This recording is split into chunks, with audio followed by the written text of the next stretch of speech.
প্রিয় দর্শক, সবাই সোজা হয়ে আরামে দাঁড়ান। আপনাদেরকে পরিচয় করিয়ে দিচ্ছি স্যার নিলস ওলাফের সঙ্গে। স্যার নিলস ওলাফ একজন মেজর জেনারেল। আধুনিক এই মেজর জেনারেল মানুষ নন, একটি পেঙ্গুইন।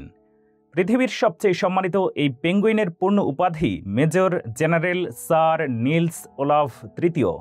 সম্মান করে তাকে বলা হয় বুভেট দ্বীপপুঞ্জের বীর।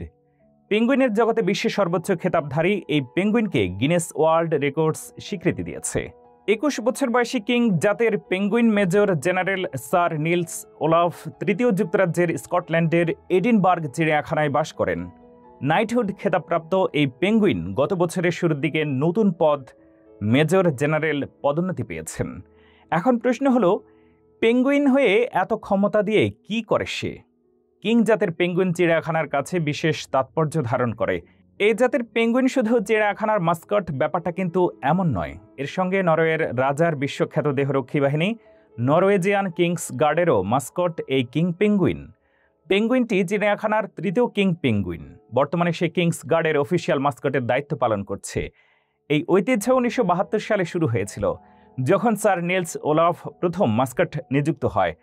চিড়িয়াখানার প্রথম কিং পেঙ্গুইনটি 1913 সালে নরওয়েজিয়ান ব্যবসায়ী ক্রিশ্চিয়ান সালভেসেনের পরিবার থেকে উপহার হিসেবে চিড়িয়াখানাকে দেওয়া হয়েছিল। এখন পর্যন্ত 3টি পেঙ্গুইন স্যার পদে অধিষ্ঠিত হয়েছে।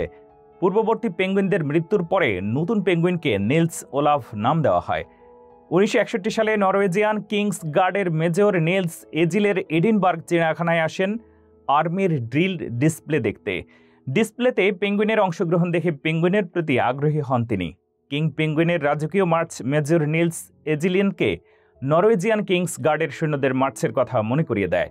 1972 সালে এডিনবার্গে ফিরে আসার পর এগিলিয়ান রেজিমেন্টের জন্য একটি কিং পেঙ্গুইনকে সামরিক মাস্কট হিসেবে নির্বাচিত করেন। মেজর নিলস এজিলেন ও নরওয়ের রাজা ওলাফ পঞ্চমের নামে পেঙ্গুইনটির নামকরণ করা হয় নিলস ওলাফ।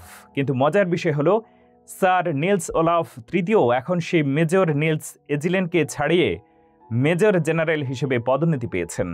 পেঙ্গুইনটি এখন নরওয়েজীয় সেনাবাহিনীতে তৃতীয় সর্বোচ্চ পদে আছে। ক্যারিয়ারের প্রতিটি ধাপে সে সাফল্য অর্জন করেছে। অসামান্য সেবা আর অনুকরণীয় আচরণের জন্য পুরস্কারসহ sir Nils penguin Norwegian King's গার্ডের কাছে খুবই সম্মানিত। রয়্যাল এডিনবার্গ মিলিটারি মার্চে পারফর্ম করার জন্য শহরে যাওয়ার সময় প্রতি কয়েক বছর পর পর রক্ষীরা স্যার নিলসের সঙ্গে দেখা করেন। এডিনবার্গ চিড়িয়াখানায় প্রাণী দলের দলনেতা এলিসন ম্যাকলিন বলেন, যখনই কিংস গার্ড স্যার নিলসকে পরিদর্শনে আসে, তখনই পেঙ্গুইনটি যা করে তা আসলেই চমকপ্রদ। পেঙ্গুইনটি হট্টগোল পছন্দ করে। শতাধিক পেঙ্গুইনের যত্ন নিতে পেরে খুব গর্বিত। স্যার নিলস চিড়িয়াখানার সবচেয়ে প্রিয় ব্যক্তিত্ব। স্যার নিলসের সম্মানে চিড়িয়াখানায় 4 ফুটের ব্রোঞ্জের ভাস্কর্য স্থাপন করা হয়েছে।